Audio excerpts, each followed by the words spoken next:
রাত ২টায় ঘুমানো আর ১০টায় ঘুমানোর পার্থক্য শুধু সময় নয়, জীবনের ঝুঁকি পরিবর্তনের সত্য।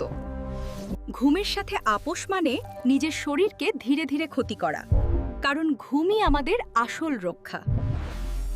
খাবারের চেয়েও ঘুম বেশি গুরুত্বপূর্ণ, কারণ শরীরের প্রতিটি কোষ ঘুমের মাধ্যমে পুনরায় শক্তি সঞ্চয় করে। ঘুম আমাদের মস্তিষ্ককে রিফ্রেশ করে, সিদ্ধান্ত নেওয়ার ক্ষমতা বাড়ায় এবং মানসিক চাপকে অনেক কমিয়ে দেয়। যারা নিয়মিত ঘুম কমায় তাদের হার্ট অ্যাটাক, স্ট্রোক এবং স্থায়ী ক্লান্তির ঝুঁকি ধীরে ধীরে বাড়তে থাকে। ভালো ঘুম মানুষকে আবেগ নিয়ন্ত্রণে সাহায্য করে এবং অন্যের অনুভূতি বোঝার ক্ষমতা আরও গভীর করে তোলে। প্রতিদিন সঠিক সময়ে ঘুমালে হরমোন ঠিক থাকে, রোগ প্রতিরোধ বাড়ে এবং শরীর নিজের মতো সুস্থভাবে কাজ করে। যদি মনে হয় ঘুম সত্যই জীবন বদলে দেয়, একটা লাইক দিন আর পেজটা ফলো করুন। প্রতিদিন দরকারি টিপস পাবেন।